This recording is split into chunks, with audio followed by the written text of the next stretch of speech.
Hi family, welcome back and welcome to our dining room table.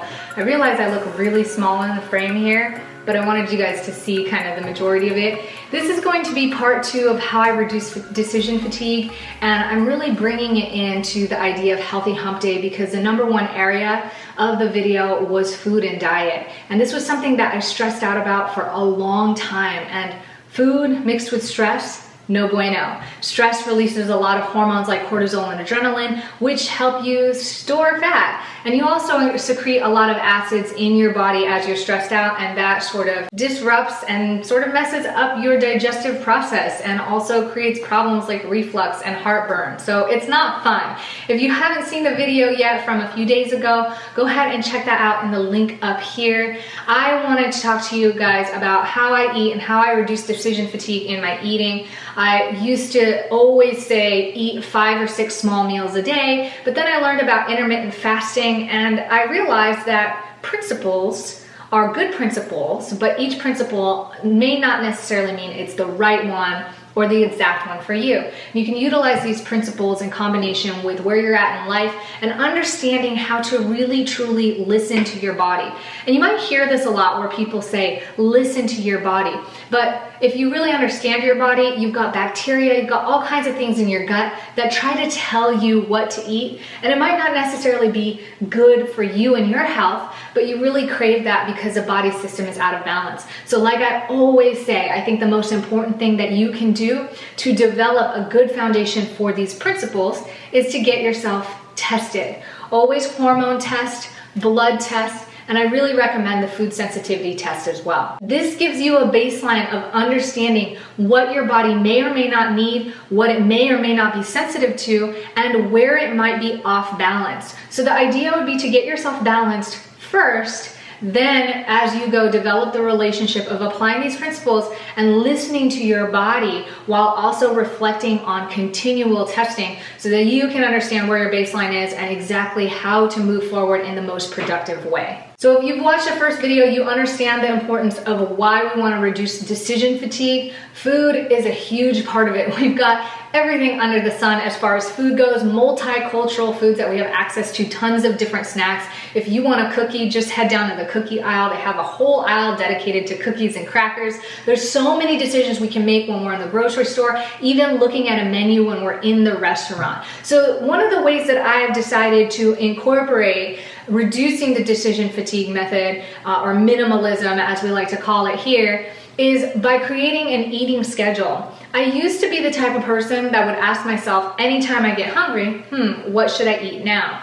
And when I was going off the 5 to 6 small meals a day, it became really stressful having to make that decision several times a day, especially when I was craving something and I wasn't aware because I didn't take the test. I didn't know what to do. And I would be craving like, I don't know, some fast food and telling myself, well, I should eat something healthier. And it was like, well, what healthier should I eat? And it was just so uberly stressful. If you guys are going through that, I feel you. I understand what it's like to try to make a healthier choice but not know what to make. And then sometimes you eat it and you still don't feel fulfilled anyways.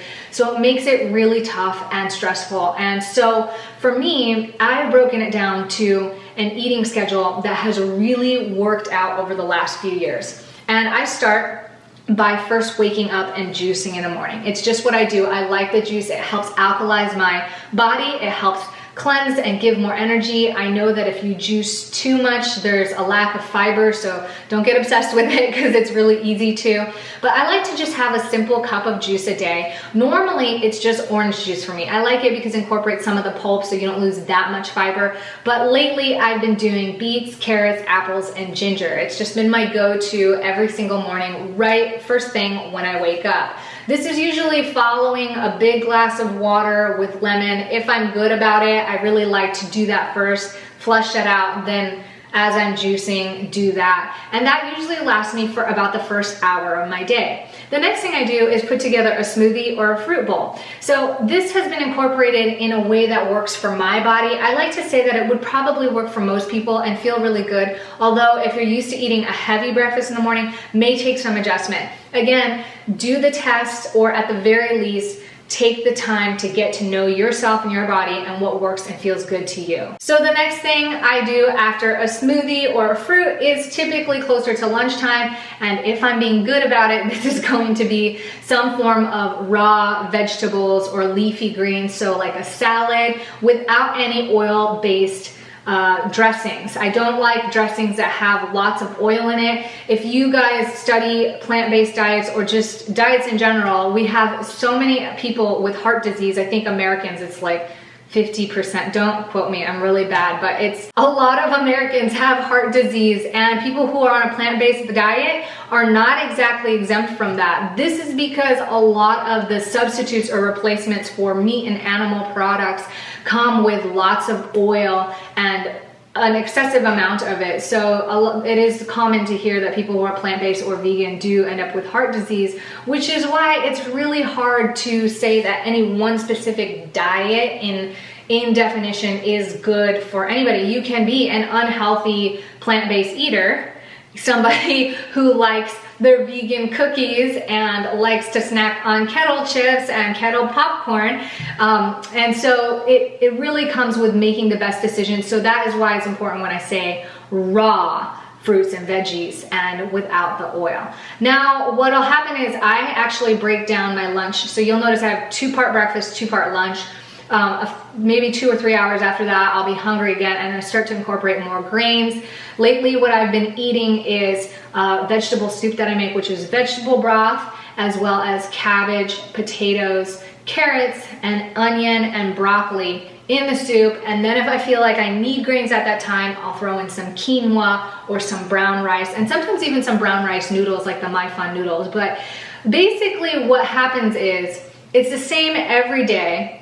And it's the same for about 3 or 4 weeks, give or take. They're like, you can hear there's some variations like the rice and the quinoa, but it's basically the same thing that I eat every month. And then that last week of the month, I take the time to tweak or adjust, because if you eat the same food over and over and over again for a long time, you can actually develop food intolerances or food sensitivities, because that's when your body's saying, enough, I need something more, I need something different. The idea is to diversify a little bit. So if I'm making a vegetable soup this week that has potatoes, carrots, and onions and broccoli, maybe next week I might switch it out for squash and sweet potatoes instead.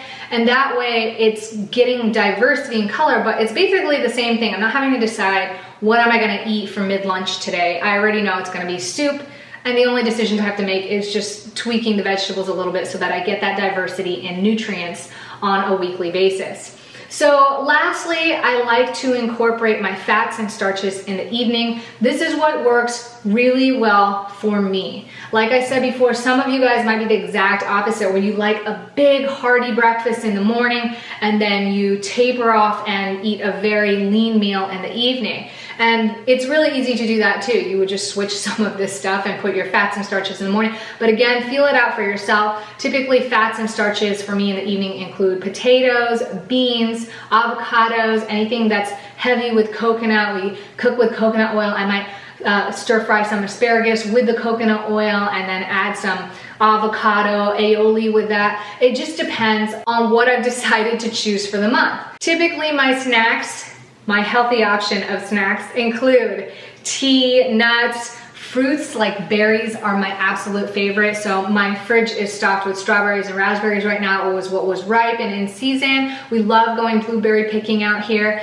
And so the berries have been a really fun snack for us. If I am eating unhealthy, I do like the kettle chips as well as the kettle corn. And we also incorporate some power bars, power smoothies, and fruit popsicles as well. So the last thing that I want to bring up on this topic is a body, the physical body, actually likes routine to an extent. It likes to know when it's going to sleep, how much time it's going to sleep, what it's going to eat, when it's going to eat. That is the best way to keep it from clicking over into what I like to call starvation mode or stress mode. When your body's in a stress mode, it's in survival mode, and that's when it's not functioning, it's not trusting life, and it starts to do things like store fat or become apprehensive and become off balance. And so by scheduling the food and pre-planning it and just making minimal tweaks and decisions to an extent. Once a month, I get to sit down and really think about trying a new recipe or changing up the diet. And if it's soup this month, it might be something completely different. I actually have veggie bowls lined up for next month.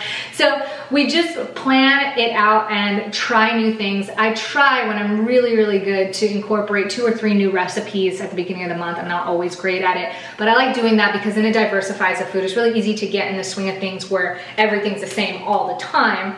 And then you get sick of your food, or that leaves you at more risk or more prone to going and eating out and ordering something new just to excite your palate a little bit. So this is what's been working really well for me. If you guys have any questions or any comments on this, go ahead and stick them below. If you find something that you can add to this that you feel like would add value, we'd also love to hear that too. Make sure you hit thumbs up on this video to let me know that you like it. And if you haven't yet, please subscribe. I really love enjoying ideas of health and minimalism here with you, and just anything that I feel like would add value to helping you make your life the best life possible. I really appreciate you guys being here with me, and I hope you enjoy your weekend.